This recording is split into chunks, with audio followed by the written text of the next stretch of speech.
Good morning class. बैठिए बाबू। कहाँ कहाँ तक बताए थे आप लोग को? आप बैठ जाओ, बैठ जाओ बाबू।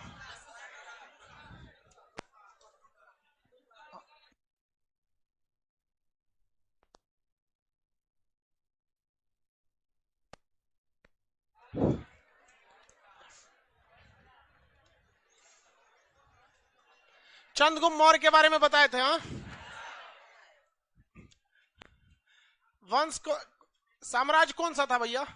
मगध। मौर्य साम्राज्य थोड़ी है। साम्राज्य कौन सा है? मगध। जब साम्राज्य का नाम मगध। वंश यहाँ पे कितने थे सब लाइन से? हसीन, मसुकसा। हसीन, मसुकसा। पहला वंश हर्यंक। यहाँ पे हर्यंक वंश। ये पहला वंश कौन था?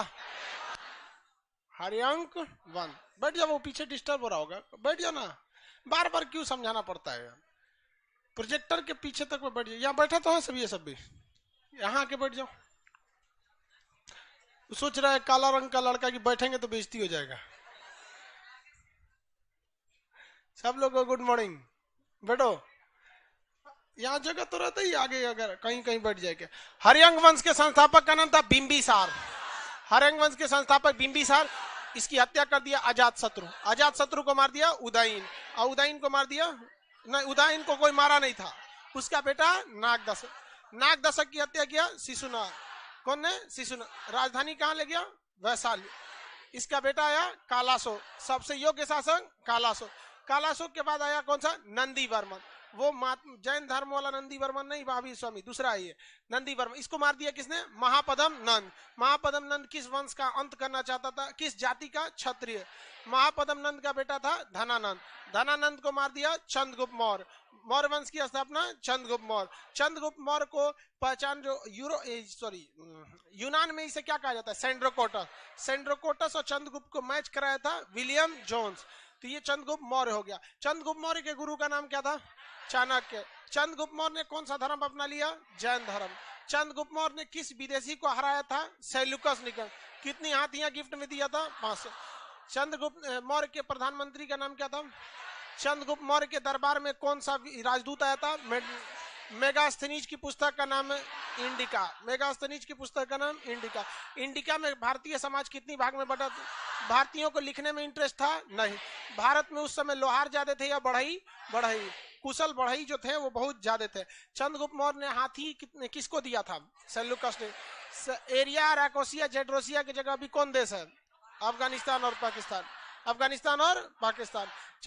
इंडिका जो पुस्तक है वो मौर्य वंश की जानकारी देती है। मौर्य वंश की जानकारी के लिए एक और किताब है जो चाणक्य ने लिखा था, अर्थशास्त्र। अर्थशास्त्र में कितने अधिकरण हैं? 15 अधिकरण। राजा के कितने सिद्धांत? 7। राजा के सप्तांग सिद्धांत। पहला है राजा, दूसरा है आमात्य। आमात्य बोलिए, मंत्री नहीं। अब वो मंत्री हम आपको समझने के लिए बोले थे, आपको क्या बोलना है? अमात्य। पहला राजा, दूसरा अमात्य, तीसरा जनपद। जनपद एरिया नहीं, जनपद। कौन सा? जनपद। उसके बाद दुर्ग। दुर्ग के बाद मित्र। मित्र होना चाहिए, दोस्त बोलता है, उर्दू मत बोलो। मित्र। कोष। उसके बाद दंड। न्याय खतरनाक, उसको थूर थार के रद्द करना है। राजा के राजा तो सिद्धांत के बारे में ये तक तो समझा दिए थे। हाँ, मार दिए थे कि नहीं चंद्रगुप्त मौर्य को? मार दिए थे। 298 ईसा पूर्व संलेखन विधि से प्राण को त्याग दिया किसने? चंद्रगुप्त मौर्य। किसने प्राण त्याग किया? चंद्रगुप्त मौर्य। हम लोग यहाँ तक आ गए, यहाँ तक आ गए ना। और मौर्य वंश में एक एक महान शासक बचा, अशोक। अशोक के बाद कोई खास महान नहीं बचा, लेकिन अशोक बहुत लंबा टॉपिक है।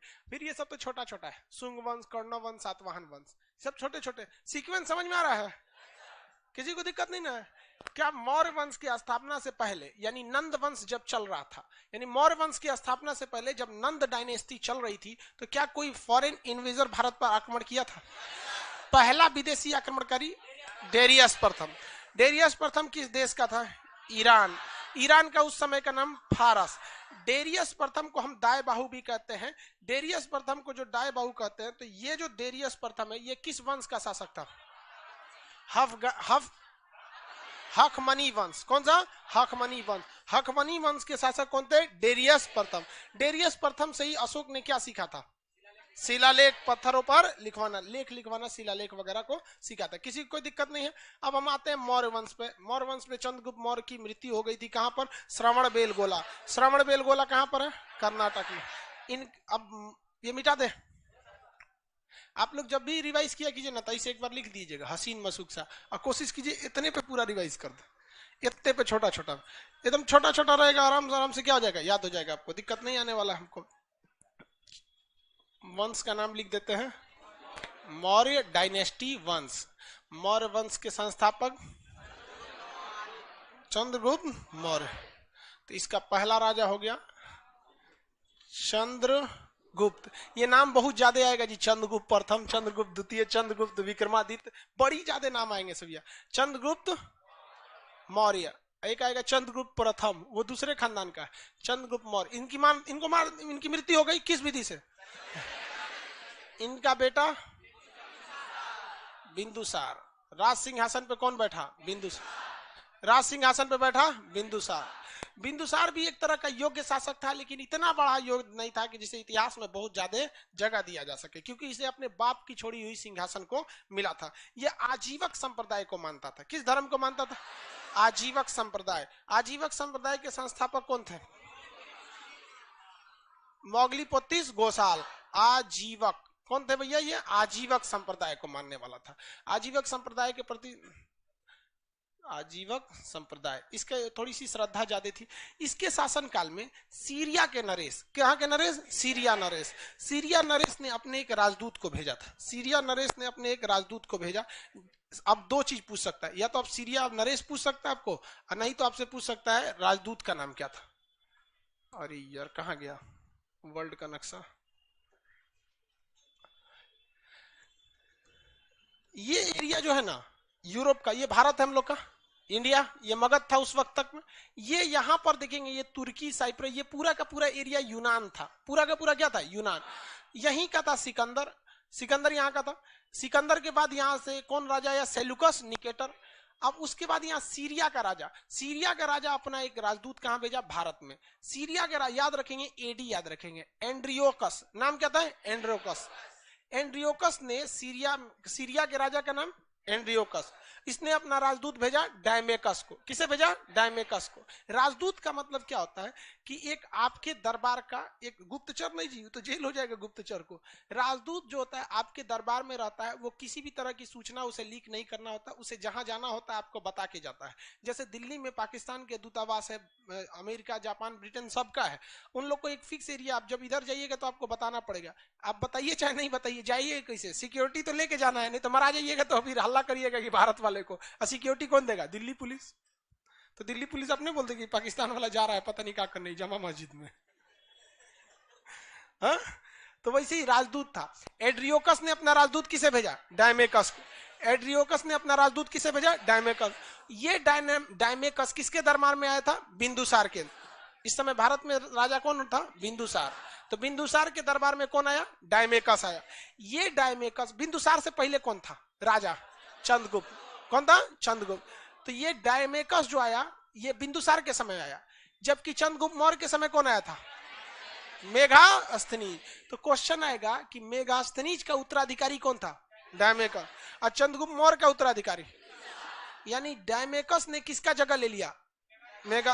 मेघास्थनीज का जगह लिया। लेकिन ये मेघास्थनीज की तरह उतना ज्यादा विद्वान नहीं था। सीरिया नरेश जब इसको भेजे तो ये डायमेकस ने बिंदुसार को बताया कि सीरिया, ये पूछे कि तुम्हारा देश किस लिए प्रसिद्ध है। जैसे हम ही लोग के यहाँ कोई आ जाएगा जापान से, तो आदमी पूछेगा ना कि वहाँ जापान में क्या क्या चीज फेमस है। जापानी सब तो बहुत ज्यादा आगे है सब वहां पर। उन लोग की टेक्नोलॉजी दुनिया, मतलब वो सबका अलग दुनिया रहता है वहां पर। जापान वालों की मेंटेलिटी हर देश की अलग होती है, आदमी जानने के लिए इच्छुक होता है ना। तो ये भी पूछा बिंदुसार ने, किससे पूछा? डायमेकस से। ये बताओ सीरिया में क्या चीज ज्यादा फेमस है? ये पूरा एरिया क्या कहलाता था उस समय? यूनान। तो सीरिया में क्या फेमस है? तो कहा देखिए वहां पर जो शराब है वो मीठी शराब बहुत फेमस है, मीठी शराब। अब शराब का टेस्ट जो पीता होगा वही बताएगा, बट देखने से तो लगता है टेस्ट अच्छा नहीं होगा, क्योंकि पीते वक्त ससुरे आंख बंद कर लेता है, देखते हैं, सोचा तो पीता का लिए। लेकिन वहां पे उसने बोला कि भाई हमारे यहाँ मीठा शराब मिलता है। अरे शबाब में नहीं रे बकलोलवा कह के, शबाब तो दूसरा चीज हो जाता है। शबाब, शबाब मतलब कौन चीज होता है? युवावस्था। इसको हम लोग बोलचाल की भाषा में बोलते हैं जवानी। समझ आ गया कि नहीं है? कहाँ थे आप जो जमाने के बाद आए हैं, मेरे शबाब के जाने के बाद आए हैं। ये पहले जमाना के गाना बहुत जबरदस्त होता था, आजकल के गाना में दम ही नहीं रहा वो दम। लेकिन वो वही समझ सकता था जो मतलब समझता है। आज का सुनेंगे शबाब के जाने मतलब कौन सी कर है। तो उसको भोजपुरी इसी गाना को डब किया गया कि खत लिखनी जवानी में बुढ़ौती में जवाब दे लू।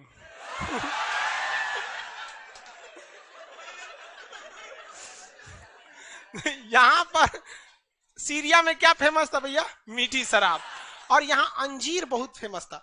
अंजीर एक ड्राई फ्रूट होता है, जैसे छुहाड़ा होता है ना, वैसे ही अंजीर होता है, इतना बड़ा सा होता है, बीच में हल्का सा सुराख होता है, बस इसी को क्या कहते हैं? अंजीर कहते हैं।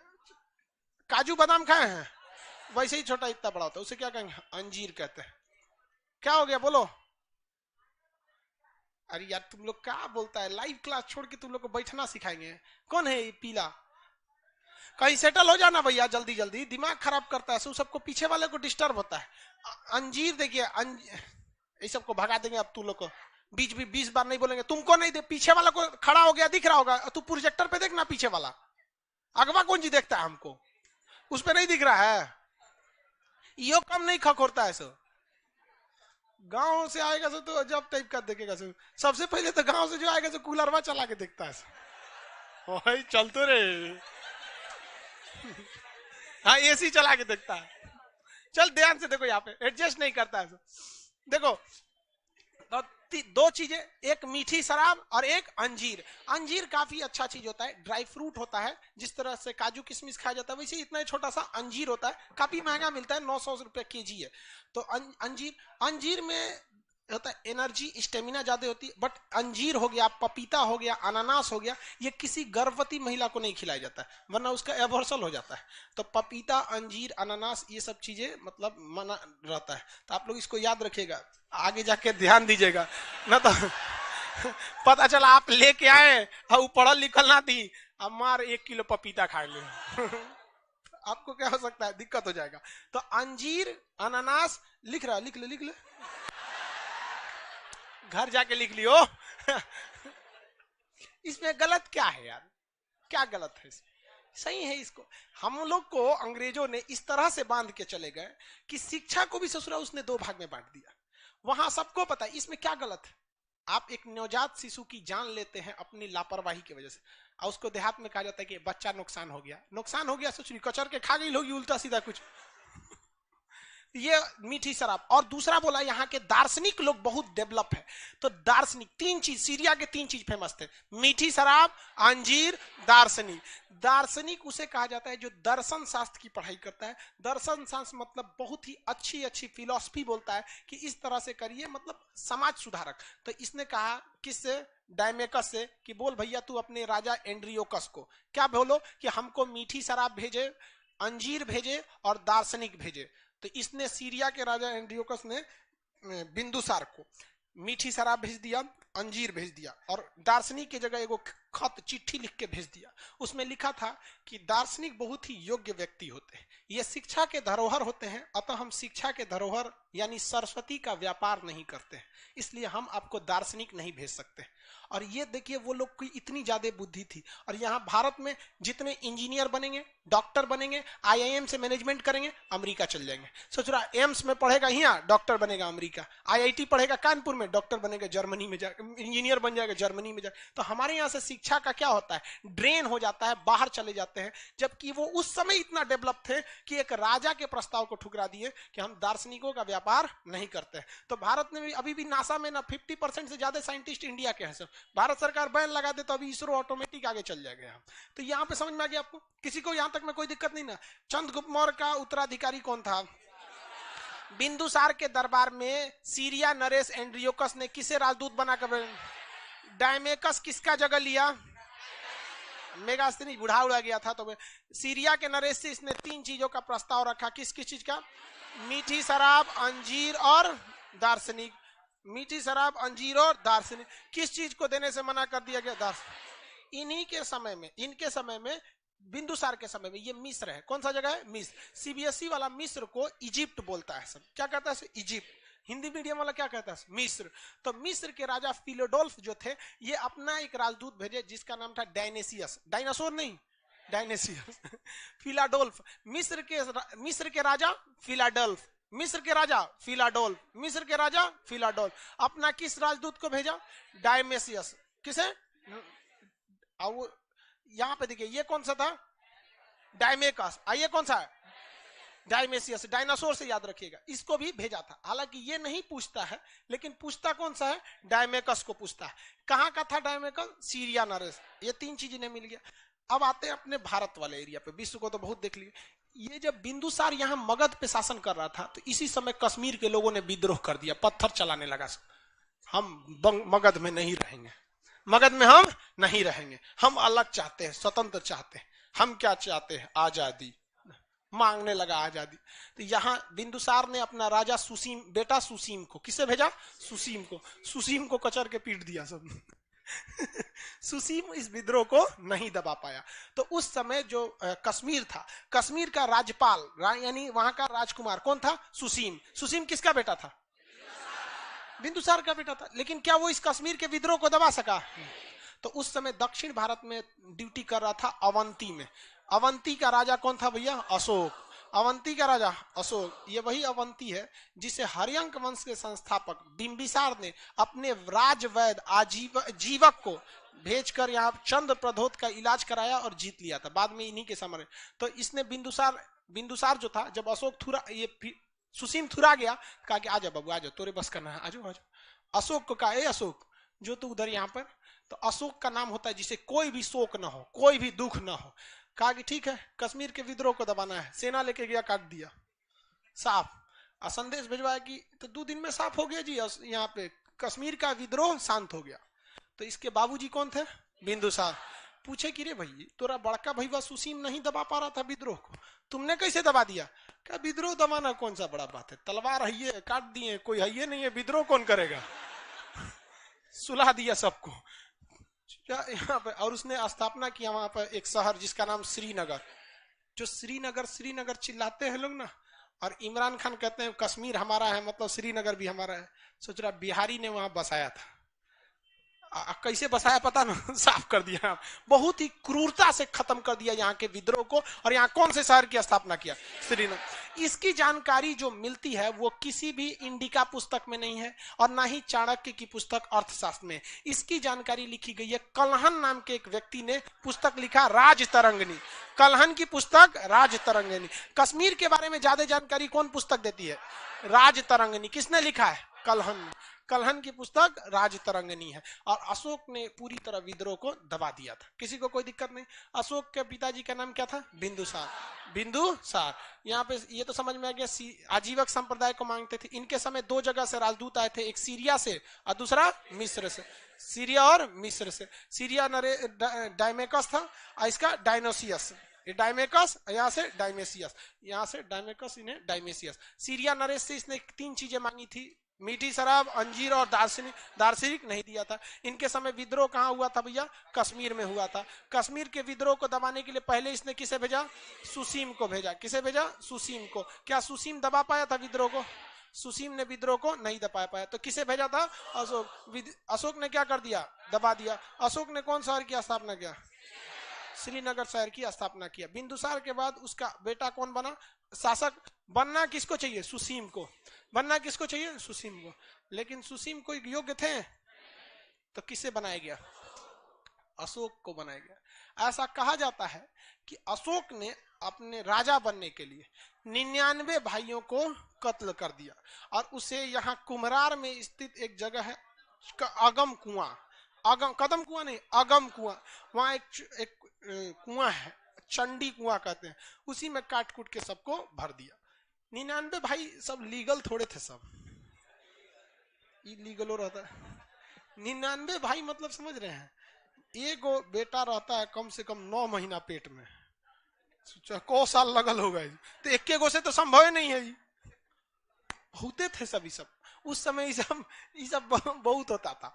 अशोक ने अपने 99 भाइयों की हत्या किया, लेकिन इसका ऐतिहासिक प्रमाण नहीं है। यह ग्रंथ मतलब धार्मिक ग्रंथ में ऐसी जानकारी मिलती है। अशोक जो था, इसका अर्थ क्या होता है? जिसे कोई भी दुख न हो, इसे कोई भी दुख न हो। अशोक का जन्म पाटलिपुत्रा में हुआ। कब हुआ भैया इनका जन्म? 304 ईसा पूर्व। अशोक का जन्म कब हुआ? 304। क्या इसने अपने दादाजी यानी चंद्रगुप्त मौर्य को देखा था? 298 में उनका फाइल निपट चुका था, तो इनका जन्म हो गया यहाँ पर। अशोक कई गो शादी किया था। अशोक ने क्या किया? कई गो शादी किया, लेकिन उसको 5 पत्नियों में सबसे ज्यादा प्रिय कारुबाकी थी। कौन प्रिय थी? कारुबाकी। बाकी प्रिय उतना नहीं थी सब। तो ये इसका जन्म हुआ 304 ईसा पूर्व। अब अशोक के बारे में स्टार्ट करें ना। ये सारी चीजें आपके दिमाग में रहना चाहिए, वरना कंफ्यूजन में हो जाएंगे, इतिहास रद्द हो जाएगा।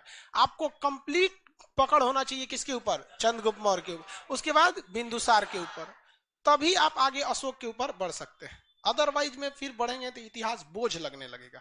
हिस्ट्री की यही अच्छाई है कि अगर पुराना चीज पता है तो आगे में कोई दिक्कत नहीं आता है। तो हम किसके स्टार्ट करते हैं? अशोक को। किसी को कोई दिक्कत नहीं। जन्म बताइए। जन्म 304 ईसा पूर्व। लेकिन सबसे बड़ा चीज होता है, इन्होंने राजगद्दी पर कब बैठा? राजगद्दी पे जब बैठा जाता था तो घोषणा जब राजगद्दी पर होती थी तो उसके बाद एक बहुत बड़ा समारोह आयोजित किया जाता था और जनता के सामने वो शपथ लेते थे, जिसे हम लोग कहते थे राज्याभिषेक। क्या कहते थे? राज्याभिषेक। आपने राज्याभिषेक देखा होगा बहुत बेहतरीन ढंग से बाहुबली में। किसमें देखे? बाहुबली में। शिवकामी देवी रो रहती है, राजमाता शिवकामी देवी, उस ससुरी वहां बैल रहती है, और से 4 कदम आगे ओके पतोहिया, का नाम था होगा? देवसेना। देवसेना का शरीर कोशिका से बना ही नहीं था, अहंकार से बना था। बिखिया बहुत रहती है, वो बिखे के चक्कर में मराइले रहती है। यहाँ पे बल्लाल देव उनका व्यवस्था कर देता है। तो राज्याभिषेक, तो इनका राज्याभिषेक कब हुआ? राज्याभिषेक याद रखेंगे, ये डेट 269 ईसा पूर्व। 269 ईसा पूर्व में क्या हुआ था? राज्याभिषेक। यानी इसने सिंहासन पर बैठा, और सिंहासन पर बैठते ये बहुत ही खतरनाक शासक था। अगल बगल में कोई इसके समय में आवाज नहीं उठाता था, क्योंकि इसका कहना था कि आवाज उठाने का मतलब हम आपको उठा देंगे, कोई आवाज नहीं उठा सकता। हिटलर का बाप था ये, बहुत ही क्रूर शासक। इसी बीच ये अपना साम्राज्य विस्तार करना चाहता था, और यहीं पे ये कहाँ गया? ये कलिंग। कहाँ गया? कलिंग चला गया। कलिंग। अब कलिंग में 2 कथाएं प्रसिद्ध है। कलिंग ये जीतना इसलिए चाहता था कि कलिंग हाथियों के लिए प्रसिद्ध था। कलिंग किसके लिए प्रसिद्ध था? हाथियों के लिए। वहीं इतिहास में एक ऐसा धारा भी है जो ये कहता है कि कलिंग में अशोक विवाह करना चाहता था। कलिंग की कोई बहुत पसंद आ गई थी, तो वहां से विवाह करना चाहता था। लेकिन जो मुख्य कारण था वो क्या था? हाथी। और कलिंग के लोग बड़ी स्वाभिमानी होते थे। अभी का नाम उसका, कलिंग का नाम क्या है? उड़ीसा। कलिंग का नाम क्या है? उड़ीसा। तो उड़ीसा में जो थे कलिंग में, तो इसने कलिंग पर क्या किया भैया? युद्ध के लिए कह दिया, आमंत्रित कर दिया, भैया तो हमारी अधीनता स्वीकार करो, या तो फिर तुम क्या करो? युद्ध करो। अब वहां के राजा ने क्या कर दिया? युद्ध की घोषणा कर दिया। तो राज्याभिषेक के 8वें वर्ष में, कौन से वर्ष? 8वें वर्ष। अब इसमें से 8 घटा दीजिए, 261 ईसा पूर्व। कौन सा आक्रमण कर दिया? कलिंग आक्रमण कर दिया। कौन सा आक्रमण? कलिंग आक्रमण। यहाँ के राजा नंदराज। कौन थे? नंदराज। कलिंग आक्रमण कर दिया गया, और कलिंग आक्रमण इतना भीषण आक्रमण था कि कलिंग का बच्चा बच्चा को काट दिया गया।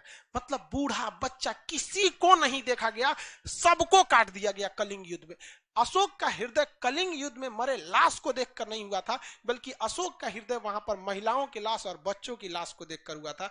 जो महिलाएं घर का काम करती है, जो युद्ध कभी नहीं कर सकती हैं, अगर उसे कोई काट दे, 5 साल 6 साल के बच्चे को अगर काट दिया जाए, तो किसी भी व्यक्ति का हृदय पर पिघल जाता है। लोग दुश्मन के दुश्मनी जो होती है ना, तो दुश्मन के भी बच्चे को आदमी थोड़ा सा कहता है तो बच्चा है। यहाँ पर इतना नरसंहार हुआ, इतना काट दिया गया कि अशोक का हृदय पूरी तरह से परिवर्तन, युद्ध के मैदान में ही अपना तलवार छोड़ दिया था पूरी तरह से, एकदम न लड़ने वाले हैं, क्या मिला हमको, हमारी सीमाएं थोड़ी और आगे बढ़ गई, लेकिन हम तो क्या हो गए, पूरी तरह से मानवता के नाम पर हम कलंक हो गए। कलिंग युद्ध ने अशोक का हृदय परिवर्तित कर दिया, पूरी तरह से टेंशन में रहता था। इसकी पत्नी आके मनाती थी, क्या हो गया, जीत गए, भाग ससुरी, टेंशन में है।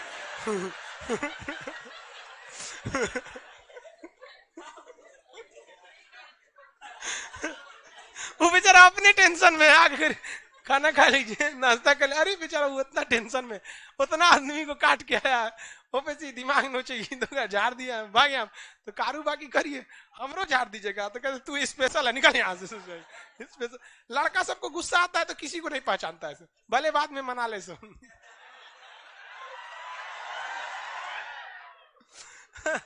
तो इसने क्या किया, पूरी तरह से, ये क्या लिखे हैं जी, 261, एक छूट गया क्या, इधर लिख देंगे चलेगा।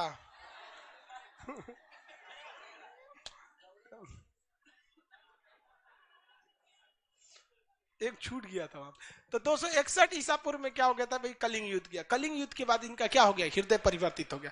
जब भी आप कोई चीज एक्सट्रीम हो जाता है ना, एक्सट्रीम लेवल पे चल जाएंगे ना, तो फिर आपको दिमाग मतलब वहां से क्या होने लगता है, भागने लगता है। आप भी खूब ज्यादा पढ़ने लगिएगा, एक वक्त आएगा कहेंगे यार कितना पढ़े आदमी, हर काम से एक एक एक्सट्रीम लेवल आता है। इसने भी युद्ध छोड़ने की ठान लिया, तो इसको लगा कि भैया अब हम ये दूसरा धर्म अपनाने के लिए, तो इसका भतीजा था जिसका नाम था निग्रोथ, भतीजा का नाम क्या था, निग्रोथ। निग्रोथ जो था वो बहुत शांत रहता था और उसको कोई टेंशन नहीं रहता था, तो ये निग्रोथ से बड़ा प्रेरित था, भतीजा से। कहता था तुम इतना शांत कैसे रहता है, तो कहा कि हम बौद्ध धर्म अपनाते हैं, बौद्ध धर्म में अष्टांगिक मार्ग पर चलिए, मार धार मत करिए, 10 सील का पालन कीजिए, यहाँ पर जो 3 उनके उपदेश दिए गए हैं उनको ध्यान दीजिए, सत पिटक, विनय पिटक, अभिधम पिटक, इस सबको पढ़िए, ठीक रहेगा। तो महात्मा बुद्ध ने पूछा कि महात्मा बुद्ध करे, अशोक ने पूछा कि क्या है बौद्ध धर्म। कहा देखिए हम कोई बौद्ध धर्म के बहुत बड़े पुरोहित तो है नहीं, पुरोहित नहीं है हम, एक काम कीजिए आपको हम एक गुरु के पास ले जाते हैं। तो अशोक को बौद्ध धर्म की प्रेरणा क्या मिली, प्रेरणा किसने दिया, निग्रोथ। प्रेरणा किससे मिला, निग्रोथ, ये उनका क्या था, भतीजा था। लेकिन बौद्ध धर्म की शिक्षा किससे मिली, उपगुप्त। बौद्ध धर्म की शिक्षा किससे मिली थी, बौद्ध धर्म की शिक्षा किसने दिया था, उपगुप्त ने। तो अशोक को बौद्ध धर्म की शिक्षा किसने दिया, उपगुप्त ने दिया। इसके बाद अशोक कौन सा धर्म अपना लिया, बौद्ध धर्म। अशोक ने कौन सा धर्म अपना लिया, बौद्ध धर्म। लेकिन अशोक दूसरे धर्मों को हमेशा इज्जत की भाव से देखता था और कहा कि मेरा धर्म बौद्ध धर्म है, लेकिन मेरी जनता का धर्म बौद्ध धर्म नहीं है। जनता स्वतंत्र है वो अपने धर्म को मानने के लिए, वो सामूहिक जगहों पर कभी भी बौद्ध धर्म की मतलब ऐसा जबरदस्ती नहीं करता था। अशोक ने अपने बेटा महेंद्र और बेटी संघमित्रा, महेंद्र और बेटी संघमित्रा, अशोक ने अपने बेटा महेंद्र और बेटी संघमित्रा को कहां भेजा था, श्रीलंका। तो बेटा महेंद्र और बेटी संघमित्रा श्रीलंका गई और इससे प्रभावित होकर श्रीलंका के सिंघली वंश के शासकों ने बौद्ध धर्म को अपना लिया और आज भी श्रीलंका में बौद्ध धर्म की ही अधिकता है। अशोक ने जितना बौद्ध धर्म को फैलाया उसने दूसरा किसी ने नहीं फैलाया था। अशोक ने बौद्ध धर्म को बहुत शालीनता से फैलाया, कोई जोर जबरदस्ती करके नहीं फैलाया था। अशोक जगह जगह पे संदेश देता था कि लोगों को अत्याचार न किया जाए और अशोक ने यह प्रण ले लिया जब बौद्ध धर्म अपनाया कि आज के बाद वो कभी भी हथियार नहीं उठाएगा। लेकिन अशोक के डर इतना ज्यादा था लोगों में, जब तक अशोक जिंदा था किसी की औकात नहीं थी वो कुछ कर सके, क्योंकि उनको पता था इन हाथों ने केवल हथियार छोड़े हैं, चलाना नहीं भूला। किसी दिन अगर उठ गया तो फिर सबको साफ कर देगा यहाँ पे, क्योंकि लोगों ने इसे देखा था कश्मीर को निपटाते हुए, कलिंग का फाइल निपटाते हुए, इतना बुरा मारा जिसका कोई हद नहीं। लेकिन जब अशोक मरा था तो इसी के सिंहासन को लोगों ने उखाड़ फेंका था और इसके बाद कई वंशों की स्थापना होगी। तो अशोक ने अपने बेटा बेटी को कहां भेजा भैया, श्रीलंका में भेजा था, श्रीलंका में। और भारत में अशोक ने इवन भारत के अलग अलग जगहों पे अशोक ने सोचा कि बौद्ध धर्म का क्या किया जाए, प्रचार किया जाए। तो बौद्ध धर्म के प्रचार के लिए अशोक के समय कौन सी बौद्ध संगीति की स्थापना हुई, कौथी बौद्ध संगीति हुई थी, तीसरी बौद्ध संगीति कहां हुई, पाटलिपुत्र में। किसके देखरेख में, अशोक के देख। अशोक के समय में बौद्ध धर्म की तीसरी बौद्ध संगीति हुई। अशोक ने ईरान के शासक डेरियस, जो हखमनी वंश का था, ईरान का शासक का नाम क्या था? डेरियस, हखमनी वंश का शासक, उससे एक सीख लिया था अभिलेख लिखवाने का। तो अशोक ने क्या करना चालू किया? अभिलेख लिखवाना चालू किया। अभिलेख क्या होता है? पत्थर पर लिखा जाता है अभिलेख। अब ये पत्थर पर अभिलेख लिखने की परंपरा भारत में किसने चालू की थी? अशोक ने। अशोक बहुत ही विद्वान व्यक्ति था। वो जब भी शिलालेख को लिखवाता था तो उसमें एक चीज की ध्यान रखता था कि भाषा का ध्यान रखना है। अब बताइए, हम ही को अगर शिलालेख लिखना है या स्तंभ लिखना, बंगाल में लिखना है, वहां हिंदी में लिख देंगे तो बंगाल के लोग समझेंगे? हिंदी समझ जाते हो बंगाली? हम पढ़ने में दिक्कत होता है, ऐसे बोलते हैं तो समझ जाते हैं। हाँ, वो होता ही है। जैसे आप लोग को भी देखिए ना, उर्दू तो समझ जाते हैं। हम बोलेंगे पानी पी लीजिए, बैठ जाइए, ये सब तो क्या चीज है? बैठ जाए। हिंदी बोलेंगे बिराजिए यहाँ। बहुत क्लिष्ट हो जाती है हिंदी में, तो उर्दू आप भी समझ जाते हैं, लिखने थोड़े आता होगा। तो वैसे ही मतलब अलग अशोक भी समझता था कि हमको क्या करना है, ऐसे ही भाषा का प्रयोग करना है जो लोग क्या कर सके, समझ सके। अब इसमें दो चीज होती है। भाषा एक होती है आप लिख क्या रहे हैं, जैसे हिंदी एक भाषा है, इंग्लिश एक भाषा है, लेकिन दोनों भाषाओं में एक चीज कॉमन है कि दोनों बाएं से लिखा जाता है। दोनों कहां से लिखा जाता है? बाएं से। इंग्लिश भी इधर ही से लिखते हैं और हिंदी भी इधर से लिखते हैं। इस तरह उसे लीपने की कला समान है। जैसे नहीं बोलते, बचपन में आदमी राइटिंग खराब होता था तो टीचर बोलते थे कौन सी लिप दिया रे। नहीं, तो हिंदी को भी इधर से लीपते हैं, अंग्रेजी को भी इधर से लीपते हैं। तो लीपने की कला को लिपि कहते हैं। लीपने की कला को लिपि कहते हैं। तो इंग्लिश और हिंदी दोनों की लिपि कैसी है? सेम। इंग्लिश और हिंदी दोनों की लिपि कैसी? सेम है। अब अशोक ने अपने जितनी भी लिपि लिखी है वो किस लिपि में लिखी है? ब्राह्मी लिपि में। कुछ ब्राह्मी लिपि में। किसमें लिखा है? ब्राह्मी लिपि। अशोक ने जो अभिलेख को लिखवाया है वो अलग अलग जगहों पे अलग अलग लिपि से लिखवाया है। भारत में जो लिखवाया है वो कौन सी लिपि में लिखा है? ब्राह्मी लिपि। भारत में ब्राह्मी लिपि, क्योंकि भारत में उस समय ब्राह्मी लिपि बहुत ज्यादा चल रहा था। लेकिन पाकिस्तान में खरोष्टी लिपि। किसमें चला था? खरोष्टी। तो पाकिस्तान में कौन सी लिपि में? खरोष्टी लिपि में। अब वहीं अगर आप देखेंगे अफगानिस्तान में तो अरमाइड लिपि, अफगानिस्तान में अरमाइड लिपि। और अगर ग्रीक में चले जाएंगे तो वहां पर ग्रीक लिपि। कौन सी लिपि? ग्रीक। तो ब्राह्मी, खरोष्टी, अरमाइड और ग्रीक। भारत में बोलिए तो ब्राह्मी। भारत में कौन सी लिपि? ब्राह्मी लिपि को लिया। पाकिस्तान में खरोष्टी लिपि, अफगानिस्तान में अरमाइड लिपि और ग्रीक वगैरह में ग्रीक लिपि। अशोक का सबसे दूर अभिलेख किस देश में मिला है? ग्रीक। अभी उस जगह पर हो गया है देश जिसका नाम है तुर्की। क्या हो गया है? तुर्की। तुर्की को उस समय एशिया माइनर कहा जाता था। क्या कहा जाता है? एशिया में। तो एशिया माइनर तक इसके संदेश लिखे गए हैं और बौद्ध धर्म के प्रचार के लिए इसने क्या लिखा है? संदेश लिखा है। लेकिन ऐसा नहीं है कि इसने केवल बौद्ध धर्म का प्रचार किया है। इसने आदेश दिया था कि जो मेरे मतलब राजदूत हैं या जो मेरे कर्मचारी हैं वो ब्राह्मणों को न सताएं, ब्राह्मणों को न सताएं। जो ये बात बताता है कि अशोक धार्मिक रूप से सहिष्णु था। सहिष्णु का मतलब होता है सब में आस्था रखना, मतलब सबकी इज्जत करना। और एक होता है असहिष्णु। असहिष्णु मतलब हमरे सही है, बाकी मर जा ससुरा, तुम कचर के रख देंगे बाकी लोगों को यहाँ पर। तो भारत में अशोक के समय से ही धार्मिक रूप से क्या था? अशोक सहिष्णु था, यानी उस सारे धर्मों को बराबर लेकर चलता था। ग्रीक अरमाइड टोटल कितने जगह पे इसकी लिपियां मिली? भारत में बोलिए ब्राह्मी लिपि, भारत में, पाकिस्तान, अफगानिस्तान, ग्रीक में ग्रीक लिपि। एशिया माइनर अभी हो गया है। तुर्की का अभी उस समय का नाम क्या था? Asia minor. अभिलेख समझ में आ गया कि नहीं आ गया? पत्थरों पे लिख देना क्या कहलाता है? अभिलेख। छोटे से पत्थर पे लिखे हैं शिलालेख, पिलर पे लिखे हैं तो असम, दीवार पे लिख दिए हैं भित्ति लेख, गुफा में लिख दिए हैं गुफा लेख। इंग्लिश में क्या कहते हैं? एडिक्ट। क्या कहते हैं? एडिक्ट। Rock edict. पत्थर पे लिखे हैं तो रॉक एडिक्ट, पिलर पे लिखे हैं तो पिलर एडिक्ट, दीवार पे तो रॉक एडिक्ट, गुफा में है तो केव एडिक्ट। गुफा क्या कहते हैं? केव कहते हैं, एडिक्ट कहते हैं। अशोक ने अपने संदेश बहुत जगह भेजता था।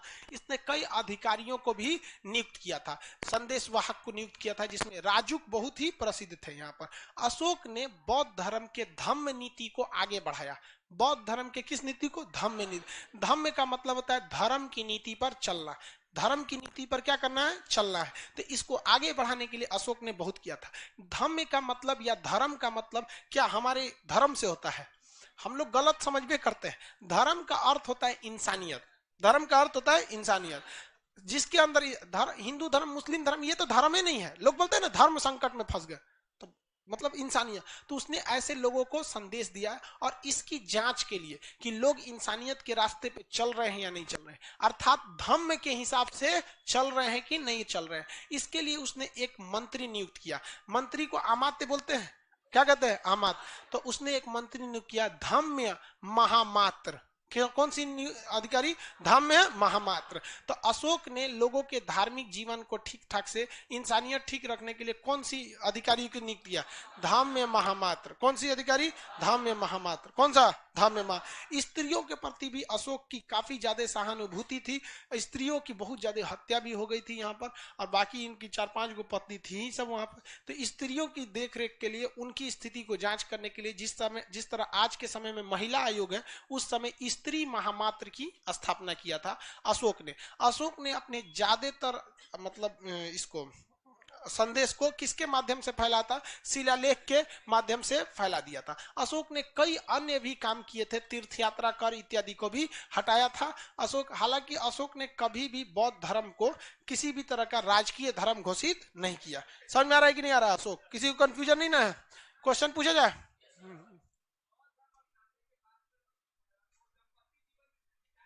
हाँ हाँ हाँ, ठीक ठाक फैमिली के साथ रहते थे। बौद्ध धर्म के बाद भी वो लोग फैमिली के साथ रहता था। पहले के जमाने में महावीर स्वामी और महात्मा बुद्ध ना, ये लोग घर छोड़ के भाग गया, बाकी लोग घर नहीं छोड़े थे लोग यहाँ पे। अशोक का जन्म कब हुआ था, अशोक का जन्म, अशोक का राज्याभिषेक कब हुआ, राज्याभिषेक के चौथे वर्ष कलिंग युद्ध। कलिंग युद्ध के समय राजा कौन था, नंदराज। कलिंग युद्ध की जानकारी अशोक ने किसी शिलालेख में दिया है, दिया वो हम आगे पढ़ाएंगे, और अशोक के 14 शिलालेख तो उसमें भी बताएंगे। लेकिन कलिंग युद्ध की विस्तृत जानकारी ये एक अभिलेख से मिलता है जिसका नाम है हाथी गुफा अभिलेख। ये उड़ीसा में स्थित है, हाथी गुफा अभिलेख। तो कलिंग युद्ध की जानकारी, कलिंग युद्ध की जानकारी किस अभिलेख से मिलती है, हाथी गुफा अभिलेख। विस्तृत जानकारी हाथी गुफा अभिलेख। क्या हाथी गुफा अभिलेख अशोक का है, नहीं। क्या नंदराज का है, नहीं। उड़ीसा का राजा खारबेल का, उड़ीसा का राजा खारबेल, उड़ीसा के राजा खारबेल ने अपने यहाँ हाथी गुफा अभिलेख, एक अभिलेख बनवाया जो आकार में कैसा था, हाथी के समय। तो हाथी गुफा अभिलेख बनवाया, उसमें उसने विस्तृत जानकारी दे रखी है किसके बारे में, कलिंग के बारे में, अशोक के बारे में, कि अशोक नामक राजा मगध से आकर कलिंग पर क्या किया था, आक्रमण किया, और कलिंग को भारत में क्या कर लिया गया था, मिला लिया गया था। कलिंग युद्ध के बाद अशोक ने बौद्ध धर्म को जानने के लिए, बौद्ध धर्म की प्रेरणा किसने दिया था, निग्रोध। बौद्ध धर्म की शिक्षा किसने दिया, अशोक की 5 पत्नियों में सबसे प्रिय पत्नी कारू बाकी। अशोक ने अपने बेटा और बेटी का नाम बताइए तो, संघमित्रा और महेंद्र। महेंद्र और संघमित्रा कहाँ भेजा गया था, श्रीलंका। अशोक के समय कौन सी बौद्ध संगीति हुई, तीसरी बौद्ध संगीति। अशोक का बौद्ध धर्म राजकीय धर्म था, इसका निजी धर्म था। क्या इसने दूसरे धर्मों के प्रति सहिष्णु था या असहिष्णु था, सहिष्णु था। अशोक को इस अभिलेख लिखने की प्रेरणा किसने दिया, किसने, डेरियस। डेरियस कहाँ का शासक, ईरान का शासक। डेरियस ईरान का शासक। ईरान के किस वंश का शासक, हकमनी वंश का। कौन सा वंश, हकमनी वंश का शासक था। अशोक ने जनता की भाषा में कुल 4 लोकप्रिय भाषाओं में अभिलेख लिखा है। भारत में, भारत में, भारत में, पाकिस्तान में खरोष्टी लिपि, अफगानिस्तान में अरमाई, अफगानिस्तान में, और ग्रीक में। अभी के समय उस जगह का नाम तुर्की, हालांकि उसे और नाम से जानते हैं, एशिया माइनर के नाम से जानते हैं। अशोक ने जो अपने अभिलेख लिखवाए हैं, ये अशोक के जितने अभिलेख हैं, ये अभिलेख जो सबसे ज्यादा किस भाषा में है, किस, अब आप ही बताइए, सबसे बड़ा एरिया इसमें कौन दिख रहा है, भारत। तो सबसे ज्यादा किस में होंगे, ब्राह्मी, किसमें, ब्राह्मी लिपि में होंगे यहाँ पर अशोक वगैरह के काल में। आगे बढ़ जाते हैं, किसी को अशोक में दिक्कत नहीं, कोई प्रॉब्लम नहीं ना। देखिए मटेरियल में कुछ गलती उलती है, हाँ देखिए कुछ सुधार उधार भी करना है इसमें। अशोक ने क्रूरता पूर्वक कहाँ के विद्रोह को दबाया था, कलिंग के, कहाँ के विद्रोह को, कश्मीर के विद्रोह को न दबाया था, कलिंग बोलता है। अब इसके बाद बच गया अशोक का मतलब शिलालेख, सैन्य व्यवस्था, अर्थव्यवस्था इत्यादि के बारे में देखते हैं। चलिए पकड़िए, अभी अशोक का मेनली अभिलेख वाला हिस्सा देखते हैं। देखो भाई, अशोक के जो अभिलेख थे, कलिंग कश्मीर को दबाया गया था जो विद्रोह बहुत क्रूरतापूर्वक था, और वो उसकी जानकारी किस पुस्तक से मिलती है? राजतरंगिणी से। अब अशोक के अभिलेखों के बारे में हम लोग समझते हैं। अभिलेख अशोक ने कई टाइप के लिखा है। एक कुछ बड़े अभिलेख है, कुछ छोटे अभिलेख है। कुछ अभिलेख ऐसे हैं जो पिलर पे लिखे गए हैं, जिसे हम लोग स्तंभ लेख कहते हैं। तो अशोक के अभिलेख कई कैटेगरी में बटे हैं और कई भाषाओं में बटे हैं। अभिलेख में अशोक की सबसे बड़ी समस्या ये थी कि अशोक वगैरह की जानकारी, खोदाई वगैरह तो यहाँ हुई बाद में खोदाई हुआ, और पत्थर पे कुछ कुछ लिखा हुआ संदेश मिला। तो इसको लिखने की सफलता जो मिली थी जेम्स प्रिंसेप को मिली। अशोक के अभिलेख लिखने की सफलता किसे मिली? जेम्स प्रिंसेप को। अशोक के अभिलेख लिखने की सफलता जेम्स प्रिंसेप को। लेकिन जेम्स प्रिंसेप को एक बात बहुत बड़ी समस्या आ गई, क्योंकि वहां कहीं भी अभिलेख पर अशोक नहीं लिखा था। दिक्कत, संदेश लिख दिया था, मैं मगध का राजा। अरे सोच रहे मगध का राजा, तो मगध में तो 75 को राजा होके गए सब, क्या पता कि अजात शत्रु का है कि बिंबिसार का है कि अशोक का है। नहीं ना कह सकते कि धनानंद का है, किसी का भी हो सकता है। वहां पे लिखा मैं मगध सम्राट, तो भैया मगध का सम्राट तो बहुत से लोग थे। प्रियदर्शी, मगध साम्राज्य में कोई प्रियदर्शी था ही नहीं और लिखता है मैं मगध साम्राज्य प्रियदर्शी। तो सब पढ़ने की, तो अभिलेख प्रिंसिप लिखेगा कैसे? लिखने की बोल दिए हैं। अरे वही बात है, लिखेगा थोड़ी ना। अशोक ने तो अभिलेख लिख दिया। लिखने की प्रेरणा किससे लिया था? डेरियस। उस लिखे हुए अभिलेख को कोई पढ़ ही नहीं पा रहा था। उसे पढ़ने की सफलता पहले किसे मिली? James Prinsep. उसी ने पढ़ा, और पढ़ने के बाद सबसे बड़ी समस्या क्या आ गई? उसमें क्या लिखा हुआ था? मगध सम्राट। हर जगह क्या लिखा था? मगध सम्राट। और बाकी कई जगह लिखा था मैं मगध का राजा प्रियदर्शी। लेकिन दिक्कत जानते क्या हो गया?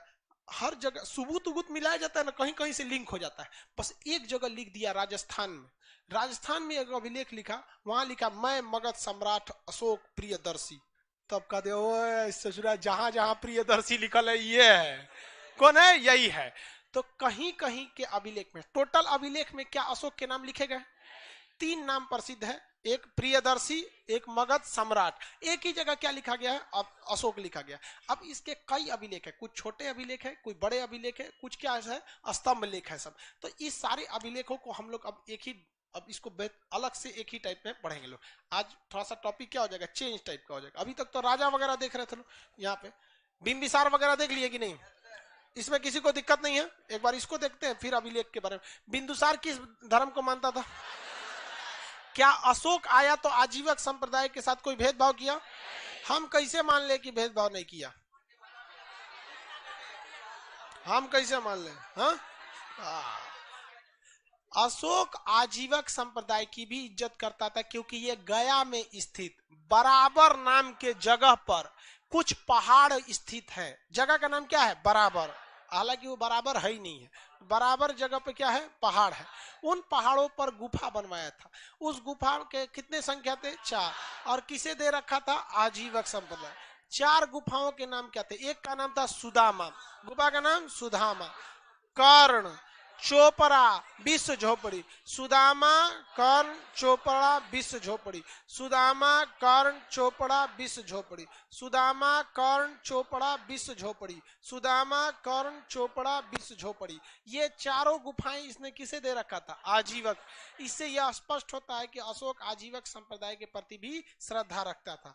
ब्राह्मणों को न सताने का आदेश दिया, इसका मतलब यह हिंदू धर्म में भी श्रद्धा रखता था।